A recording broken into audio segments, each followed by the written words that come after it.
Hello friends, મારી YouTube channel કલ્પના home કિચનમાં આપનું સ્વાગત છે। આજે હું તમારી સાથે શેર કરીશ કાઠિયાવાડી રીંગણનું ભરથું। તો તેના માટે મેં આ મોટી સાઈઝનું રીંગણ લીધેલું છે। તેને આપણે 2 કટ કરવાના છે। એને આવી રીતે ઊભા 2 કટ કરી લેવાના। એને આખું કટિંગ નથી કરવાનું, આવી રીતે જ કટિંગ કરવાનું છે। અને આવી રીતે કટિંગ કરવાથી આપણે અંદર જે સડેલો ભાગ હોય તો પણ ખબર પડે અને આ ડીટામાં જે વધારાનો ભાગ હોય એ કાઢી નાખવાનો।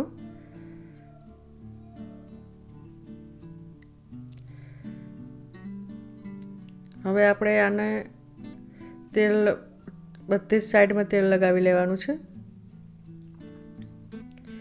આવી રીતે બધી બાજુ તેલ લગાવી અને પછી જ આપણે એને શેકવાનું છે।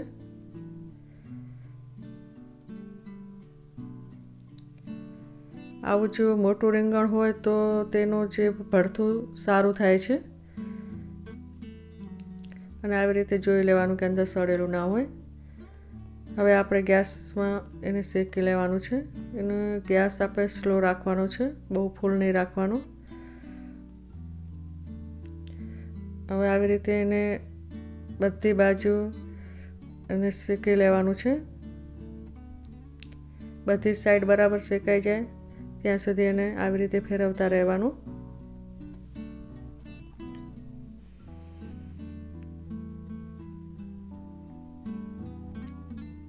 આવી રીતે એને બરાબર ફેરવીને શેકી લેવાનું છે કે ક્યાંય કાચું ના રહી જાય, એટલે એને ગોળ ગોળ ફેરવતા જ રહેવાનું છે।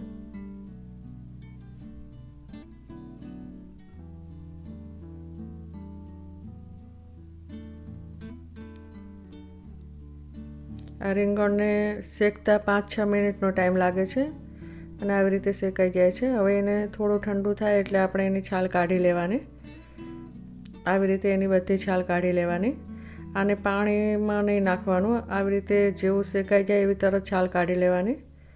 જો પાણીમાં નાખશો તો એનો જે ટેસ્ટ હોય એ જતો રહે છે, તો આપણે એને આવી રીતે જ છાલ કાઢી લેવાની છે।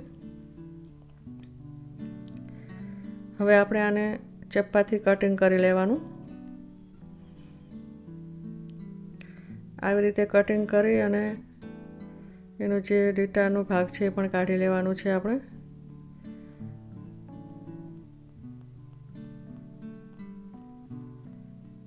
આવી રીતે કટિંગ કરી લેવાનું। હવે આપણે કટિંગ કરી અને આ કટરમાં આપણે એને એક સરખું કટિંગ કરી લઈશું।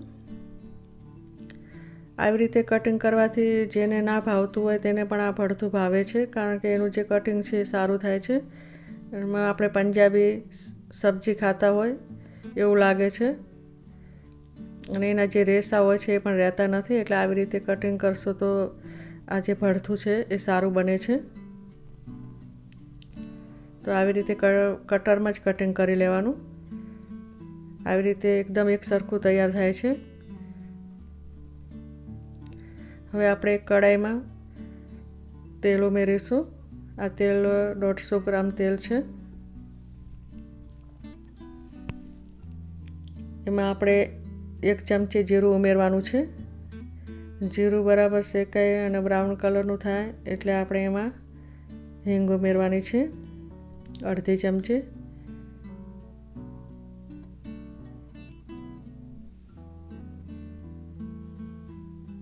ગેસ આપણે સ્લો રાખવાનો છે। હવે આ આદુ મરચાં લસણની પેસ્ટ છે 1 ચમચી। જો તમે લસણ ના ખાતા હોય તો આદુ મરચાંની પેસ્ટ જ ઉમેરવાની।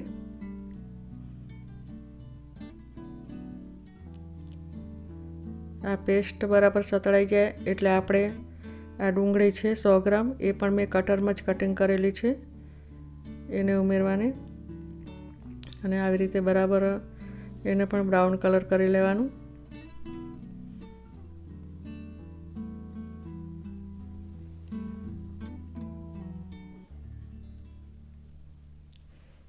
હવે આપણે આના અંદર ટામેટાની પેસ્ટ ઉમેરીશું, એ પણ મેં કટરમાં જ કરેલી છે। આવી રીતે બધું જ ડુંગળી, ટામેટાં, રીંગણ બધું કટરમાં કરી લેવાનું। તો આ બધું એક સરખું કટિંગ હોય તો આ સબ્જી સારી થાય છે. આ ભરથું એકદમ સરસ લાગે છે. જેને ના ભાવતું હોય તેને પણ ભાવે છે આ ભરથું.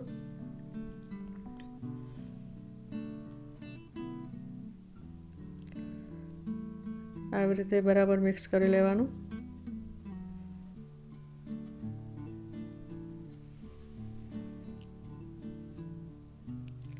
આ લીલું લસણ છે 20 ગ્રામ. જો હોય તો ઉમેરવાનું, ના હોય તો આપણે લસણની પેસ્ટ ઉમેરેલી છે અંદર. અને આવી રીતે મિક્સ કરી લેવાનું.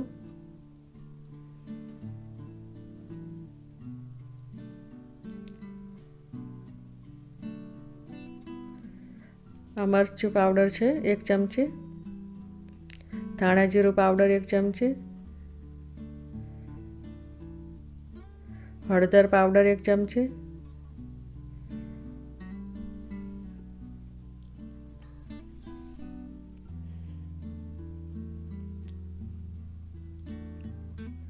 મીઠું સ્વાદ અનુસાર ઉમેરવાનું. મેં 1 ચમચી ઉમેરેલું છે. આવી રીતે બધા જ મસાલા કરી અને મિક્સ કરી લેવાનું.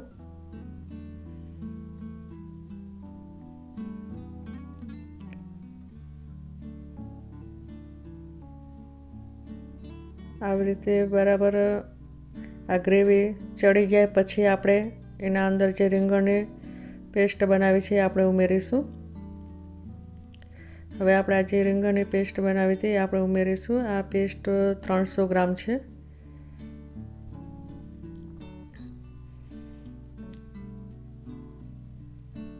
હવે આપણે આને પણ બરાબર મિક્સ કરી લેવાની આ પેસ્ટને.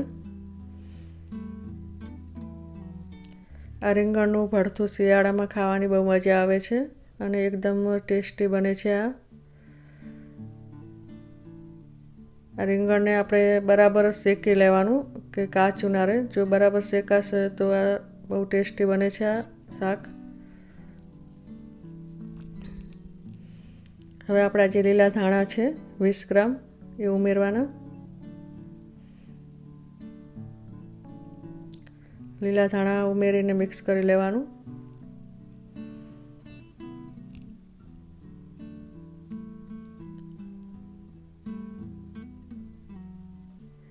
આવી રીતે મિક્સ કરતા રહેવાનું અને આવી રીતે આ સબ્જી તૈયાર થાય છે. અને કિનારમાં જ્યારે તેલ દેખાય ત્યારે આ સબ્જી તૈયાર થાય છે. તો થોડી વાર એને ચડાવવાની. અને આ એક સરખું કટિંગ હોય એટલે આ સબ્જી સારી થાય છે. આ ભરથું એકદમ સરસ થાય છે. આવી રીતે મિક્સ કરી લેવાનું અને જ્યારે કિનાર ઉપર તેલ દેખાય એટલે આ તૈયાર થઈ જાય છે. હવે આ જે ભરથું છે એ તૈયાર થઈ ગયું છે.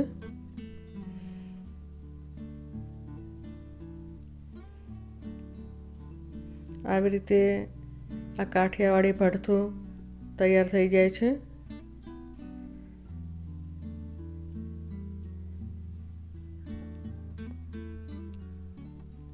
તો ફ્રેન્ડ્સ, મારી આ રેસીપી પસંદ આવી હોય તો શેર કરજો, સબસ્ક્રાઈબ કરજો અને જો નવા હોય તો સબસ્ક્રાઈબ કરવાનું ભૂલતા નહીં અને શેર પણ કરજો, લાઈક કરજો. અને હવે મળીશું આપણે બીજી રેસીપીમાં. ત્યાં સુધી બાય.